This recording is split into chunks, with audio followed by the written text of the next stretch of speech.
¿Qué saben ustedes? ¿Por una encargo? Oye, ¿Ah? Electrofisiología. ¿Ya vieron el electrofisiología? sí. Se quedó ahí sacando. Primero semilla y después de cargo. Pero yo estoy guardo mi diploma de cardiólogo, voy a sacar mi diploma de hematólogo ahora. Este que es, este es mi diploma de nefrólogo. Sí, profe, ¿cómo así? Este es mi diploma de, este es el hematólogo. Sí, profe, ¿cómo así? Entonces, hemos quedado por ahí, es cierto. Lo que vamos a revisar ahora es cómo participa el glóbulo rojo en el equilibrio ácido-base. ¿Cómo estás? Muy bien. ¿Y eso que llevas en la mano es? 1 metro o una cinta métrica. Una cinta métrica.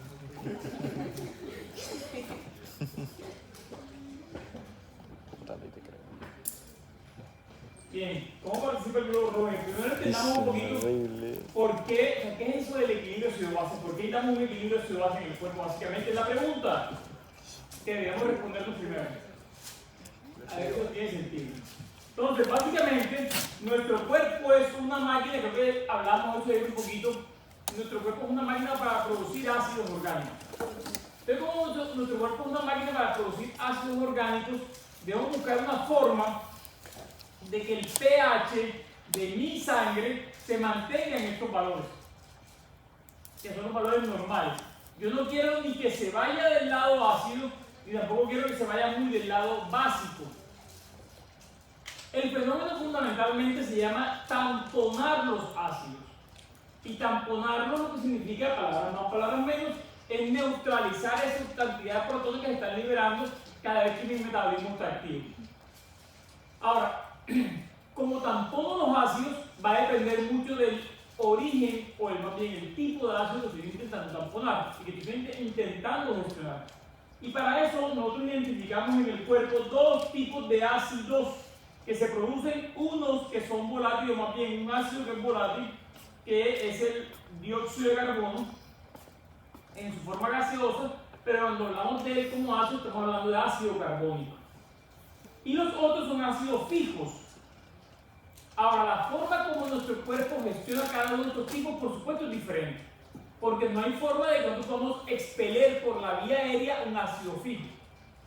El ácido fijo tiene que ser por obligación, estos dos señores por obligación son excretados en la orina, mientras que este señor es excretado por la vía aérea.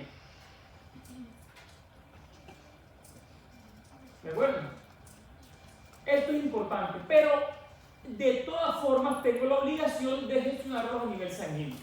Entonces, ¿dónde participa principalmente? ¿Dónde participa de hecho el glóbulo rojo en esa fotografía que acabamos de dibujar ahí? Participa directamente es en la gestión de los ácidos volátiles. No tiene participación en la gestión de los ácidos fijos, porque los fijos, como su nombre lo indica, son solubles, no son volátiles y hay que eliminar vía orina. Y como ya sabemos nosotros, los glóbulos rojos no se filtran en el glomérulo y como no se filtran en el glomérulo, pues mal pudiera el glóbulo rojo participar en esa foto. ¿Se entendió? ¿Sí o no? Tienen que despertarse, bueno. Por ahí va. ¿O están hipotiroideos? No. Pero... Sí, hay que hacer el examen de tiroidea toditos aquí. Bien, entonces, esta gráfica que está aquí del lado derecho nos muestra la curva que nos permite entender la relación entre pH y concentración de protones. Ahí uno tiene que, digamos, lo más evidente y obvio que está ahí es que la curva no es una línea recta nuevamente. Lo cual explica por qué cuando nosotros pensamos en la relación entre protones y pH, no es una línea, no es un modelo lineal, sino que es una cosa, una escala logarítmica. ¿De acuerdo? Eso en parte, ¿por qué razón? Porque las concentraciones estas, si se dan cuenta ustedes, están en nano equivalente por litro. Nano es una cantidad extremadamente pequeña, 1 por 10 a la menos 9. La única forma de ver esto en una escala racional para nosotros es volver a logarítmica. Básicamente esa es la racionalidad detrás de la historia. ¿De acuerdo? Palabras más, palabras menos, uno relaciona protones con pH a través de una escala logarítmica. ¿De acuerdo? Bien. Eso que está ahí es el punto de nuestra sangre, el punto promedio de pH de nuestra sangre. Así que lo siguiente que es evidente, que debería ser evidente para ustedes, es que nuestra sangre no es neutra. Nuestra sangre está levemente del lado ácido, de manera tal que está lista para poder recibir los ácidos débiles que el metabolismo produce y tamponarlos rápidamente. Esa es la, otra vez, racionalidad detrás del fenómeno. ¿Estamos claros? Bien. ¿Esto qué significa? Que al pH nuestro, los componentes sanguíneos tienen un comportamiento muy marcado. Por ejemplo, las proteínas, todas, tienen polaridad negativa. Si estuviéramos más del lado neutro, algunas proteínas pudieran comportarse con carga positiva. Pero como eso no es la condición, entonces estamos con todas las proteínas negativas. Ahora, lo otro importante es ver que cuando nos movemos hacia el lado ácido, hay dos tipos de cosas que estamos moviendo.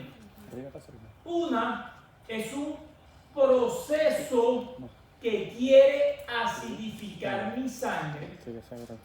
Y otra cosa es que el proceso de hecho logre acidificar mi sangre.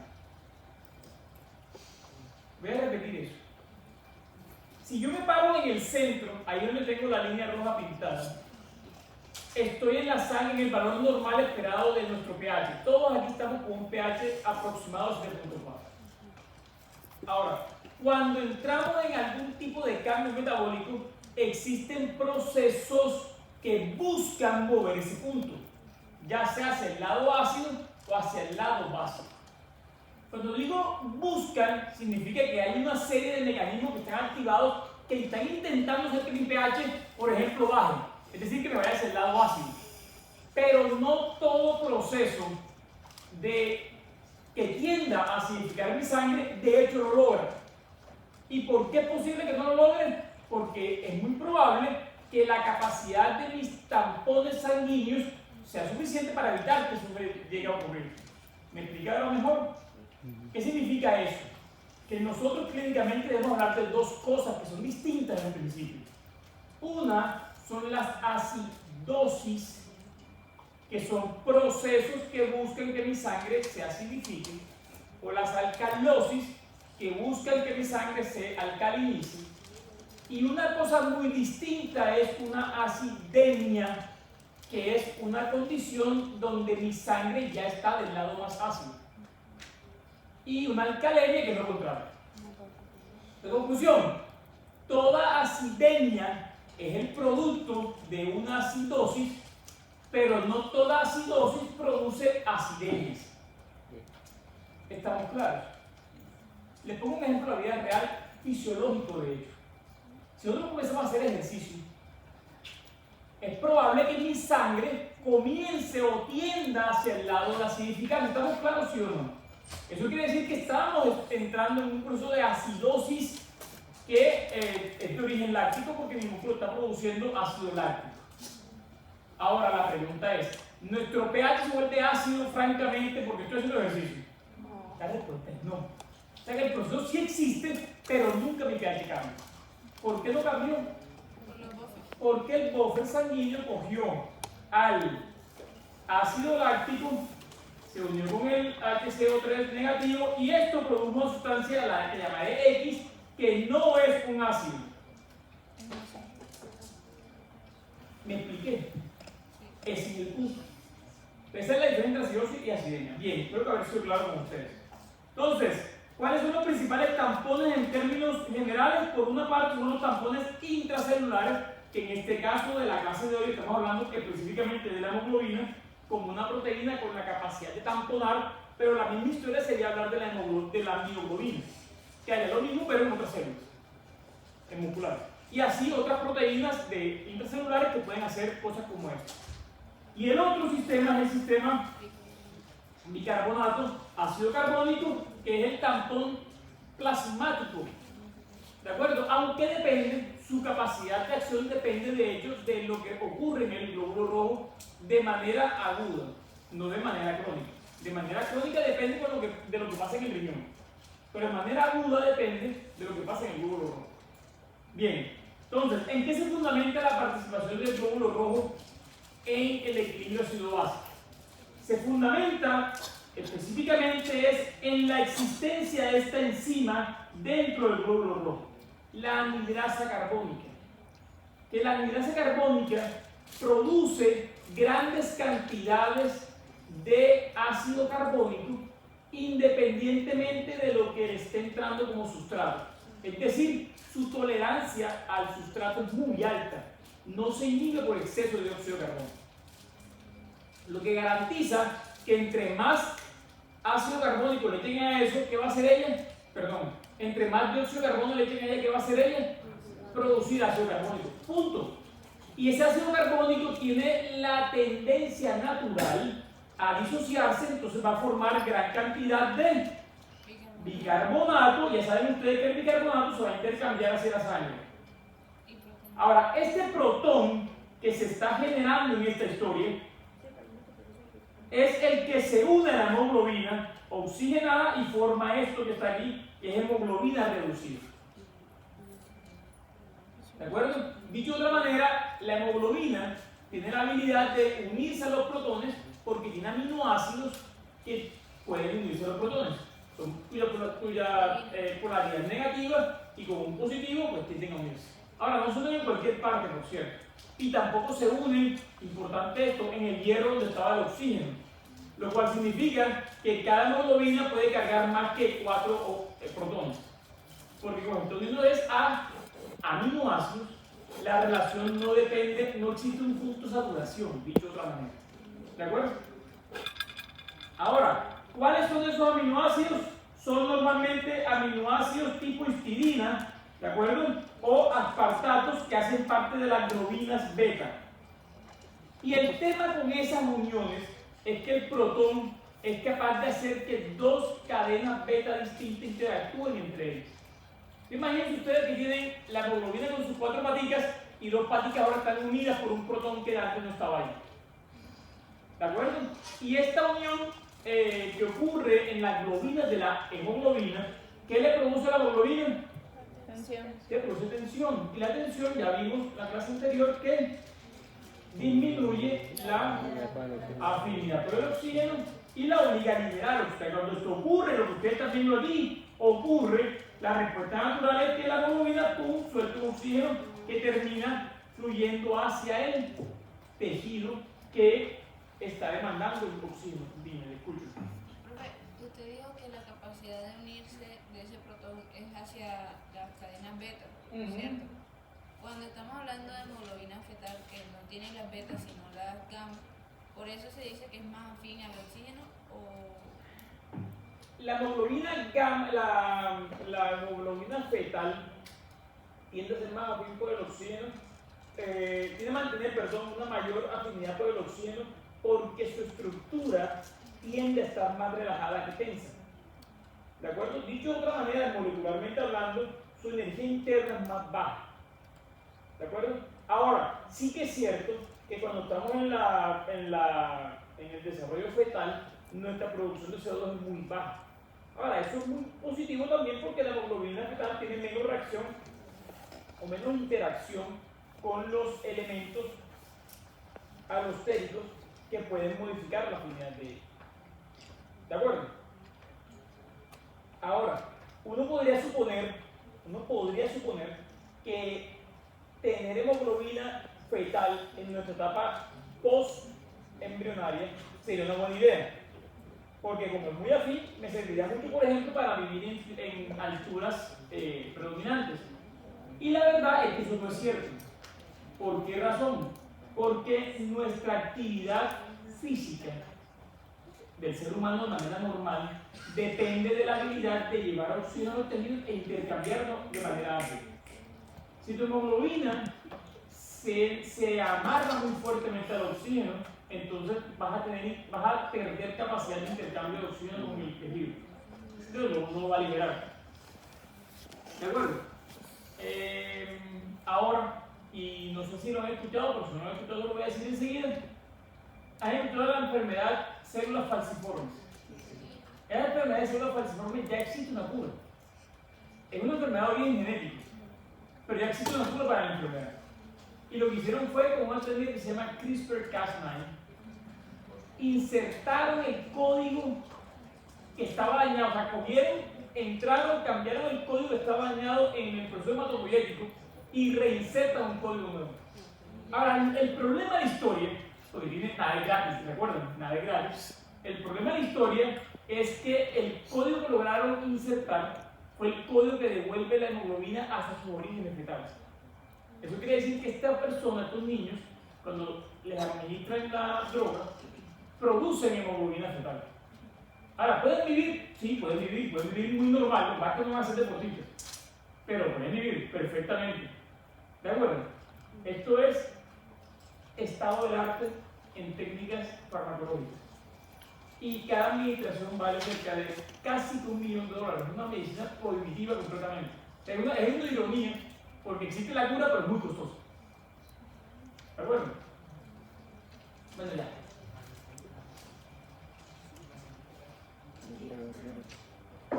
Entonces, el glóbulo rojo lo que está haciendo de estos jóvenes es habilitarnos en términos fisiológicos de velocidad de reacción a que este compuesto sea, a que esta pareja, a que la pareja bicarbonato ácido carbónico sea relevante en términos fisiológicos para nuestro tamponamiento.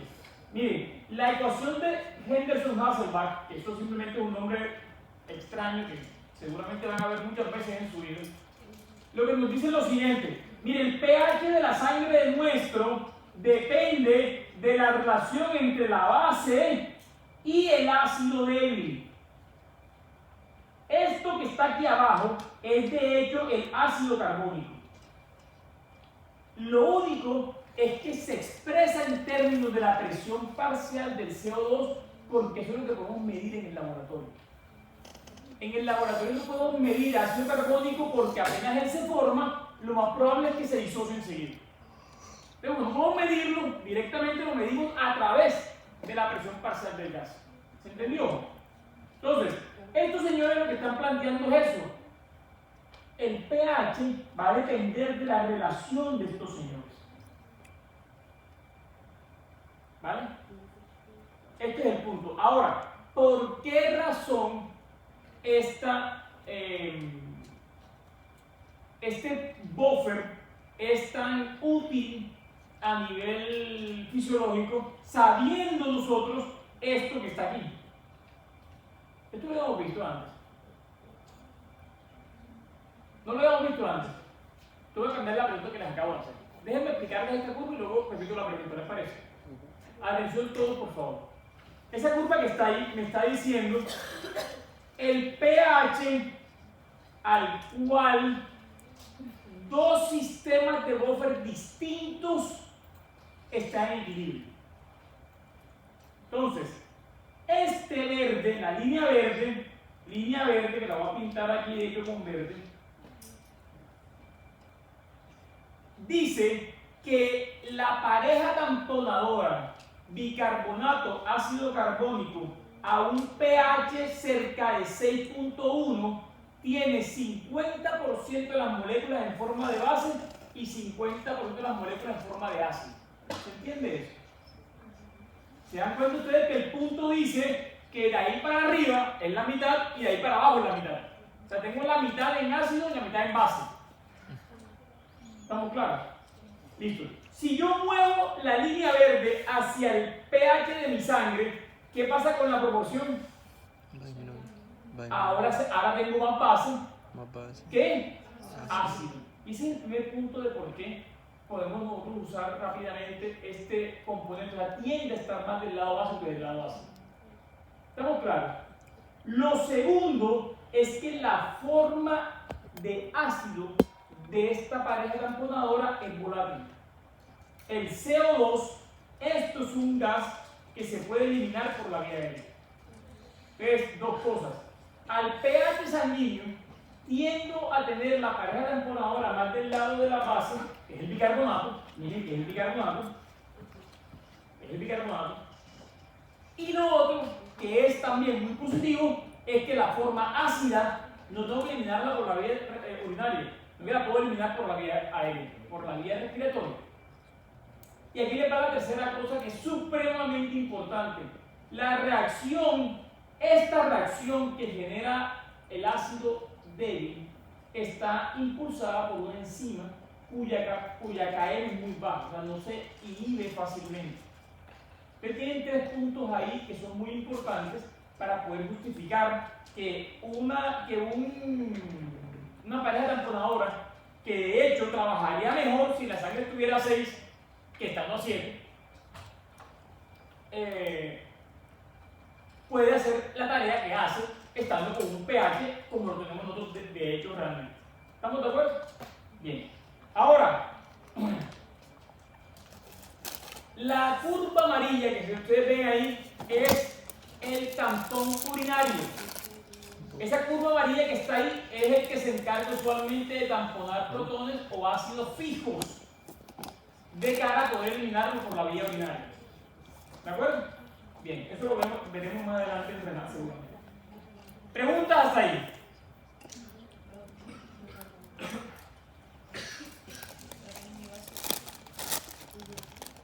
¿Preguntas? ¿No?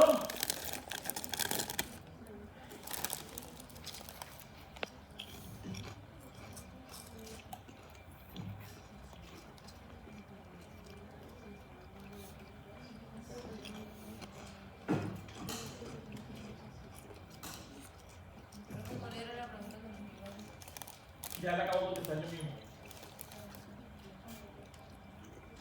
Me olvidó que iba a hacer y la contesté yo mismo. Entre otras cosas, ácido lleva tilde en la A. Bien.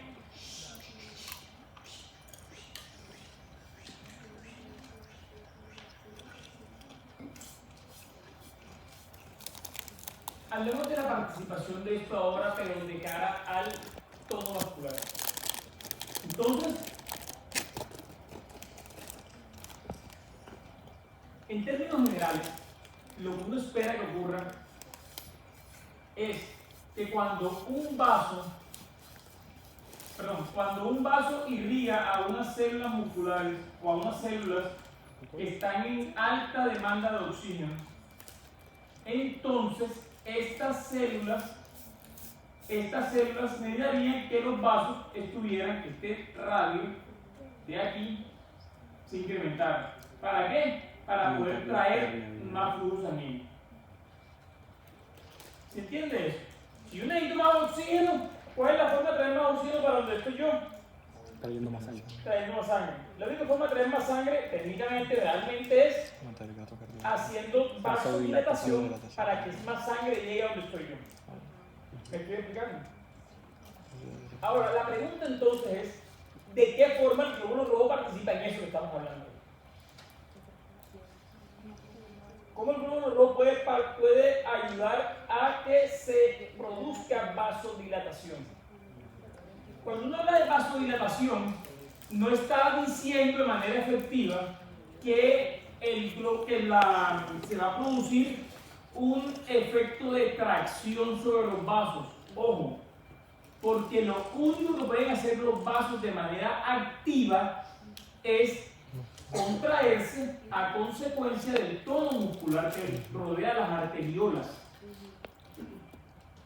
Eso es lo único que pueden hacer ellos. Pero cuando uno dice que va a haber una vasodilatación, en realidad lo que está diciendo es vamos a reducir el tono del músculo liso que rodea los vasos que van a irrigar a ese tipo de células. Eso es lo que uno está diciendo. Ahora, ¿cuál es el perfecto efector para lograr esto? Aquí lo que estamos viendo es el efecto del óxido nítrico en esta historia. Ese no es óxido nítrico. Vamos a hacer una cosa. Escribámoslo con mayúscula para que no vayan a pensar que estoy escribiendo no.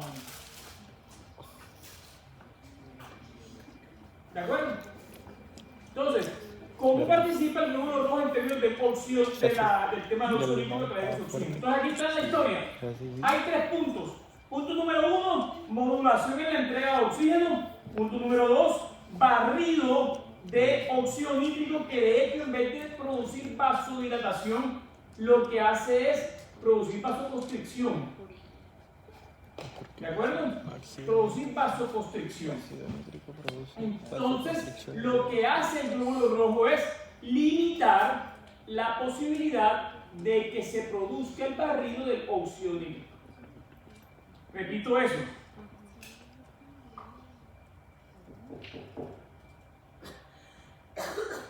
Si yo permito que se barra, que desaparezca, que se consuma el óxido nítrico alrededor de una vasculatura, de un lecho vascular, lo que va a pasar es que se va a producir vasoconstricción. Si yo suelto los componentes internos del glóbulo rojo, si desaparezco los glóbulos rojos de la historia, lo más probable es que entremos en un fenómeno de vasoconstricción sistémica. ¿De acuerdo? Porque el barrido se va a aumentar. Pero el glóbulo rojo lo que hace es limitar el barrido de ese óxido nítrico. Y lo que también hace es que produce de manera específica óxido nítrico. Eso quiere decir que ahora tenemos una fuente distinta de óxido nítrico adicional a la óxido nítrico sintasa, que es la que está en el epitelio, ¿se acuerdan?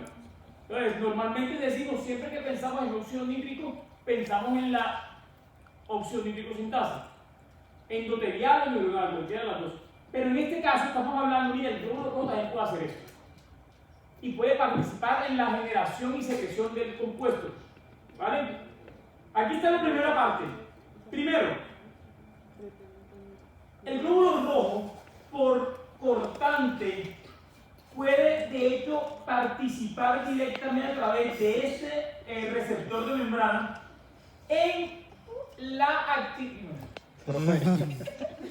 No, pregunta aquí, es que yo salí, no sé, ¿me puedes explicar para qué sirve el óxido nítrico? ¿Para qué sirve el óxido nítrico? El óxido nítrico disminuye la contractibilidad del músculo. Okay. Por tanto, si se contrae menos, Va a haber. el vaso está más extendido. ¿Está claro? Sí. Pero si tú dejas que el músculo se contraiga, ¿qué hace con el vaso? La luz. La luz se disminuye. ¿Cómo se libera el magnesio para generar también vasodilatación? ¿Otra vez? ¿Cómo se libera el magnesio para generar vasodilatación? Pero eso es un fenómeno que no está asociado a esto. Ah, ¿De acuerdo? No, claro, no, no tenga nada que ver. Lo que te quiero decir es que es un fenómeno que está asociado a otra cosa. ¿Otra cosa? El óxido nítrico. Atención.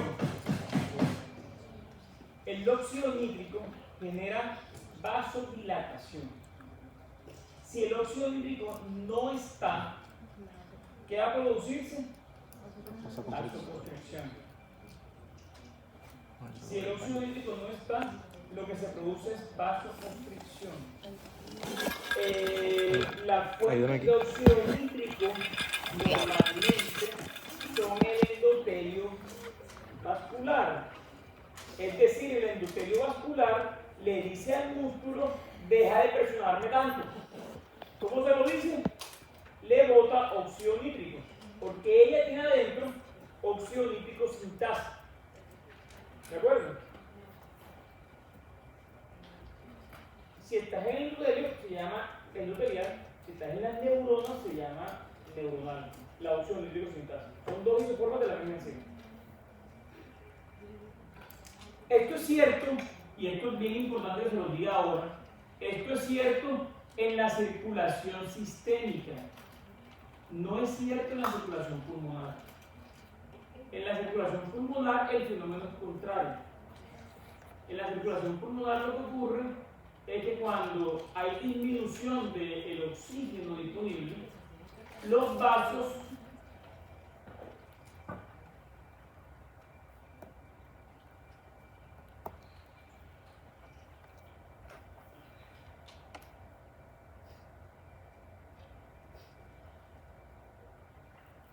se contraen.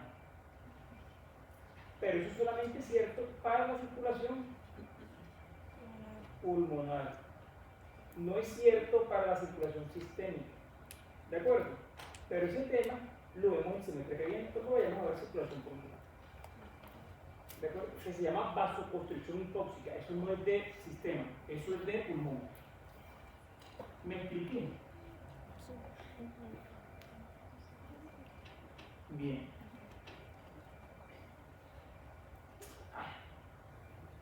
Entonces,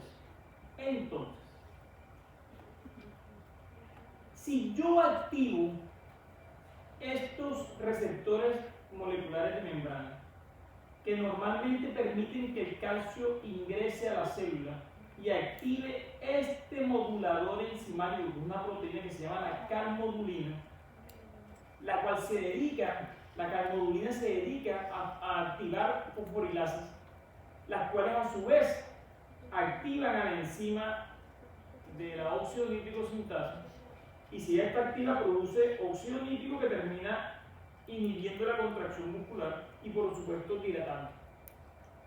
¿De acuerdo?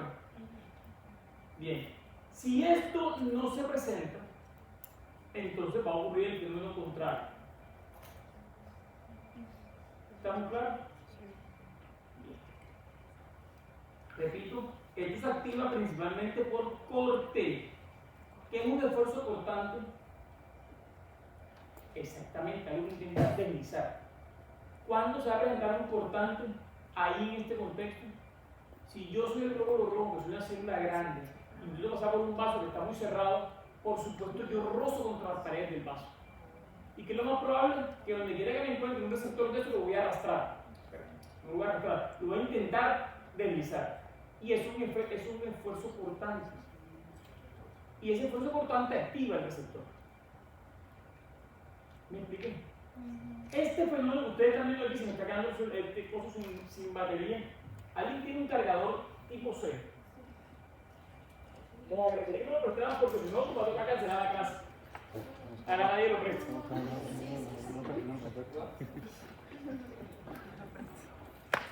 Te agradezco muchísimo. Y mira, es más que el cable está largo,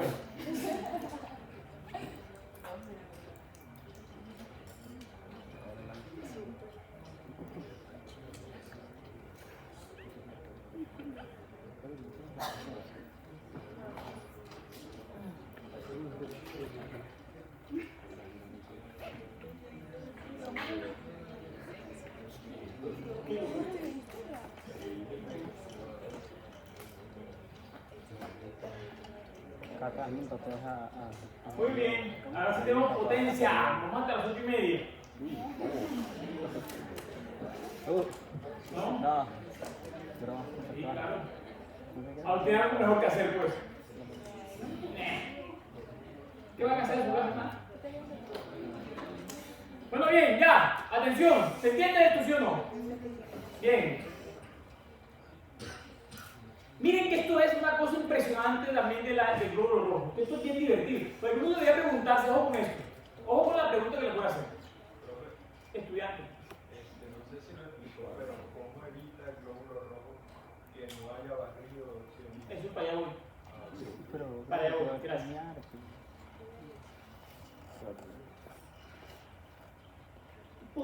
¿Cuál es el sentido que tiene meter a la proteína encargada del transporte de oxígeno dentro de una bolsa que se llama glóbulo rojo? ¿Por qué simplemente no producimos la hemoglobina y la liberamos al medio de la misma manera que producimos la albúmina, por ejemplo, o la proteína de binding para las hormonas tiroideas, o las proteínas que hacen binding con el calcio, que van sueltas en el plasma? ¿Por qué tendría yo que generar otra célula para poder empaquetar las grandes cantidades de hemoglobina que tenemos nosotros en la sangre? Dígame.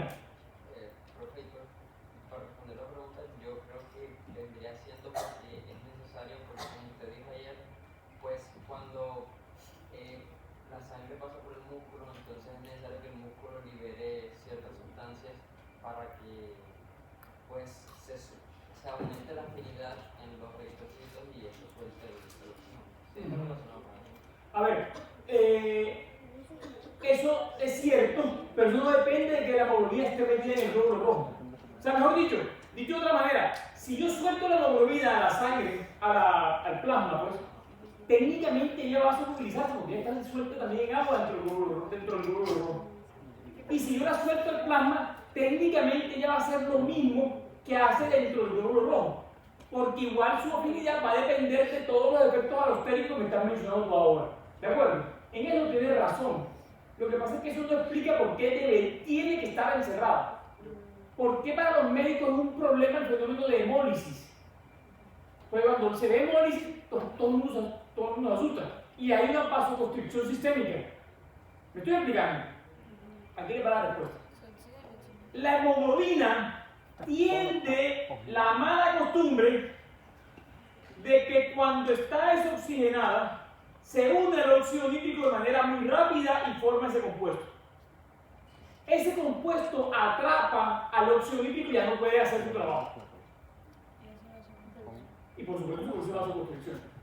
Y lo otro es cuando la hemoglobina está oxigenada, reacciona con el óxido nítrico y produce nitratos. Esos nitratos no son capaces, no producen vasoconstricción, simplemente son una sustancia iónica que van en medio. ¿Me expliqué? Conclusión de la historia: la hemoglobina tiene la mala costumbre de reaccionar con el óxido nítrico y producir otras cosas que no son vasodilatadoras. ¿Estoy siendo claro con ustedes? Aquí viene la lógica: ¿para qué la empaqueto? Te la empaqueto para evitar que eso pase. Entonces la siguiente pregunta es: ¿y por qué empaquetarlas evita que esto pase? Aquí les va la respuesta. ¿Cómo la empaqueto? ¿Ah? ¿Cómo la empaqueto? Porque la hemoglobina está metida dentro del glóbulo rojo, está empaquetada dentro del glóbulo, no está suelta. Pero miren acá por qué eso es cierto. ¿Dónde se produce el óxido nítrico? En las células endoteliales. Para que el óxido nítrico sea barrido por la hemoglobina, tiene que de hecho reaccionar con la hemoglobina, tiene que estar cerquita una de la otra. ¿Estamos claros, sí o no? Y aquí viene el punto: existe una barrera que limita la velocidad con la que el óxido nítrico va desde este punto donde se produce hasta acá donde va a reaccionar con la hemoglobina. Esa barrera consiste en una zona completa que se llama zona libre de células, que está alrededor del endotelio, lo que indica que las células van por el centro del vaso y muy poquitas van por las periferias del vaso. Y luego el óxido nítrico tiene que atravesar la membrana del glóbulo rojo y luego tiene que recorrer el citosol del glóbulo rojo para poder reaccionar. Ustedes se dan cuenta, hay 3 barreras que recorrer y esto termina limitando la velocidad con la que reaccionan estas cosas. ¿Me expliqué? ¿Estoy claro, sí o no? Ahora, ¿por qué se forma la zona libre de células? Que es la primera barrera. Es la primera barrera. La zona libre de células es la primera barrera. ¿Y por qué se formó la zona libre de células?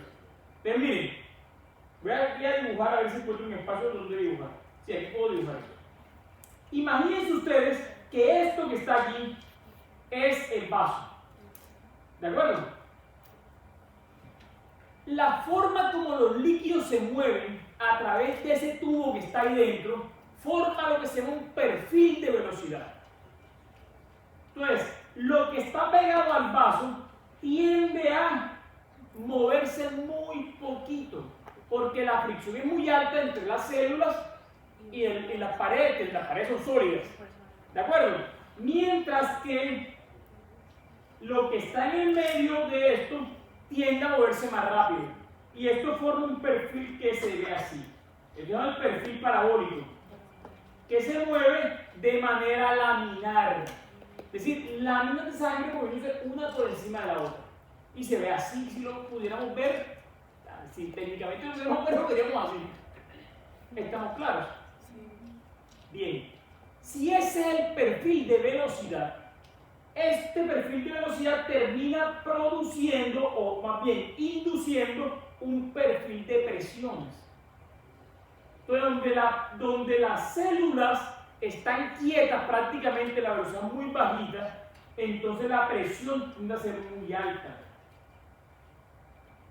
Y donde las células se mueven muy rápido, la presión tiende a ser más bajita. Así que el perfil de presión se ve así.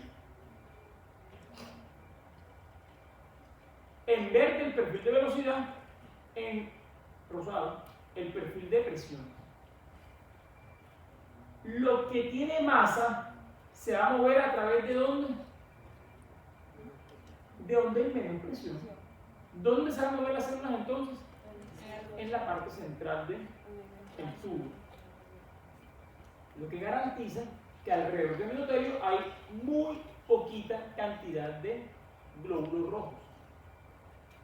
Y técnicamente de todas las células. Es decir, si yo pienso en las plaquetas, también están alejadas del endotelio.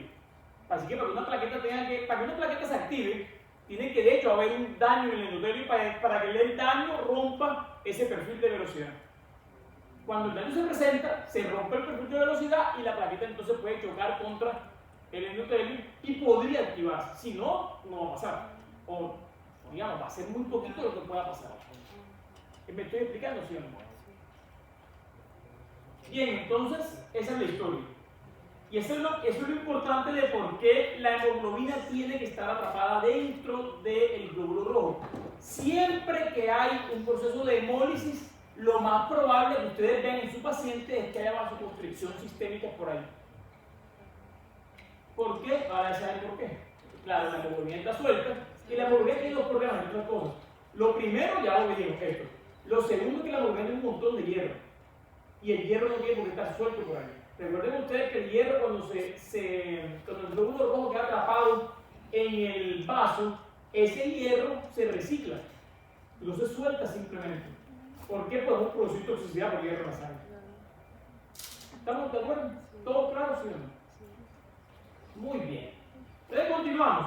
Lo otro es que el glóbulo rojo es capaz de liberar ATP al medio y ese ATP es también capaz de activar a la calmoglobina de la que hablamos hace un momento.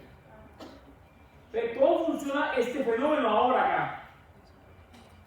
Este fenómeno inicia a partir de la caída de la presión parcial de oxígeno.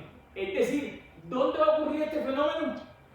Va a ocurrir en aquellos tejidos cuya demanda de oxígeno es muy alta. Entonces, cuando la demanda de oxígeno sube mucho, la presión parcial del medio va a caer. La presión parcial de oxígeno, la presión parcial de oxígeno cae.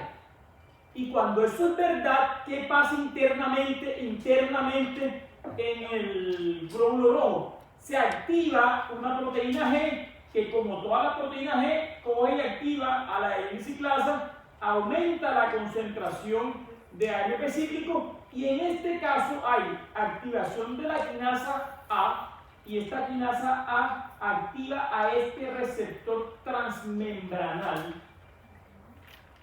cuya función en la vida es modular la actividad de esta panexina. ¿Se entendió? Miren la fotico y está claro. O sea, ustedes cierran los ojos y sueñan con esto. No. Este man ya se aburrió. ¿Por qué te fuiste? Fui al baño. Ah, ok. Y entonces, la panexina básicamente se llama un poro que deja salir ATP. ¿De acuerdo? ¿Ese ATP qué hace? Activa, ¿se acuerdan? El mismo canal aquel del que estamos hablando, con un receptor en la membrana que estaba dirigido para la actividad de la calmoglobina. ¿Y la calmoglobina qué hace? Activa el óxido nítrico. ¿A expensas de quién? De arginina. De la arginina es el sustrato del óxido nítrico a producir. Perdón, es una estupidez. La arginina es el sustrato de la óxido nítrico sintasa para producir óxido nítrico. Ahora sí. Óxido nítrico. Entonces, ¿cómo se produce óxido nítrico? ¡Oh, sorpresa! Vasodilatación. ¿Estamos claros? Pero cuando necesito más oxígeno. Claro, por supuesto, claro. Ahí viene, yo creo que tú te acabas de pillar algo que es bastante contradictorio. Y es que este fenómeno depende de la caída de presión parcial de oxígeno. Pero lo curioso es que para que la óxido nítrico sintasa pueda producir óxido nítrico a partir de la arginina, necesita oxígeno. ¿Me expliqué? Esto es paradójico, pero así es. Entonces, la caída de la presión parcial de oxígeno dispara una cascada que va a terminar produciendo óxido nítrico. Eso es verdad. pero no es independiente de oxígeno, porque la óxido nítrico sintasa necesita oxígeno para poder usar el poder reductor y convertir arginina en óxido nítrico. ¿Me expliqué? Ahora, lo bueno de la cascada es que aumenta el diámetro de los vasos y por supuesto entra mucho sangre y compensa seguramente las caídas de presión corporal que nos tocó asumir al inicio. Pero es así como tocaba decir. ¿Cuál es el subproducto de la óxido nítrico sintasa? ¿Cómo? ¿Quién dijo que voy a llamar a Pedro ya mismo. Cuente más. Citrulina. ¿Dijiste citrulina? No. Sí, lo dijo. Citrulina, bien. Claro. Este baje no está despierto. ¿Qué pasa con lo mío? Mire, se despertó con el tuyo que le dio la mía.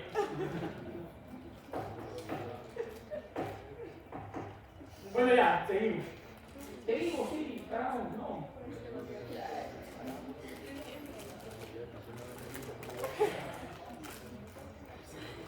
Esta es la última diapositiva, creo. Sí, ya está la última. ¿Cuál es la otra función? Oiga, jóvenes, presten atención. Presten atención que les tienen que quitar todo el sombrero de hematólogo y ponernos el de cardiólogo. ¿Qué otra cosa hace? ¿Qué otra cosa hace el glóbulo rojo? A través de su hemoglobina, por supuesto.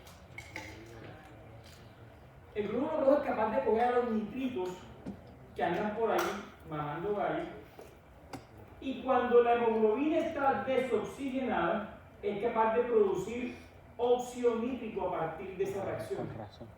El problema de esa reacción es que se produce también metahemoglobina. Esa metahemoglobina es una hemoglobina que no es capaz de unirse al oxígeno, porque está carboxilada. Ahora, afortunadamente, dentro del glóbulo rojo hay una enzima que se llama metahemoglobina reductasa que la convierte otra vez a una versión útil de la hemoglobina. Esto quiere decir que hay una especie de recambio constante en la medida que forma metahemoglobina dentro del glóbulo rojo a expensas de convertir nitritos en óxido nítrico. La reductasa de la metahemoglobina me la recupera otra vez. Hay una tasa de recambio básicamente en esa historia. Ahora, cuando esto ocurre, por supuesto, el óxido nítrico, va y produce vasodilatación. Esto ocurre en la circulación sistémica frente a los tejidos. Noten ustedes que cuando estamos en el pulmón, eso no es verdad. Cuando estamos en el pulmón, lo que ocurre es que si la hemoglobina oxigenada se une al nitrito, va a producir el nitrato. Y ese nitrato ni puede salir del glóbulo rojo, ni tampoco, si pudiera, produciría vasodilatación. Lo cual explica en parte por qué el funcionamiento de la circulación pulmonar es contrario al de la circulación sistémica.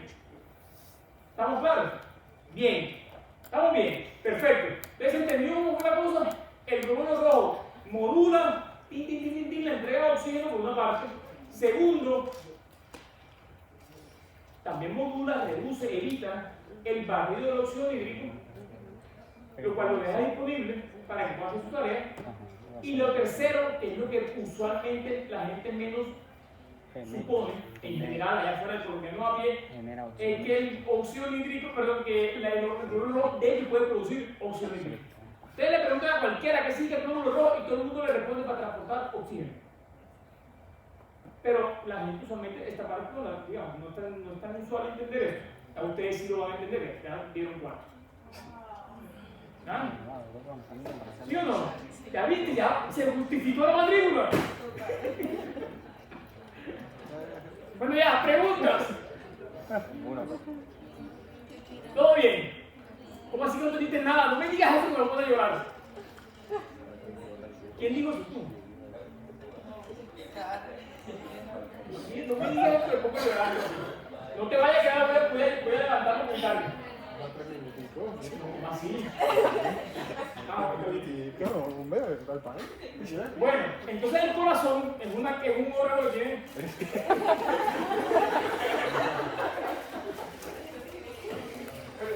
Bueno, ya, 3 minutos y comenzamos con cardio. No, ya 2.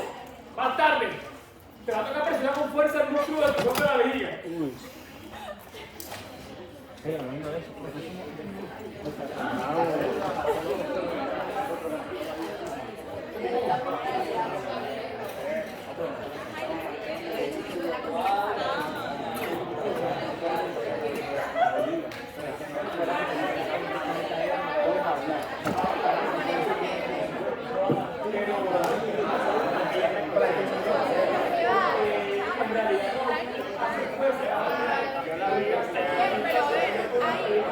¿Para qué eso es tuyo, Franklin?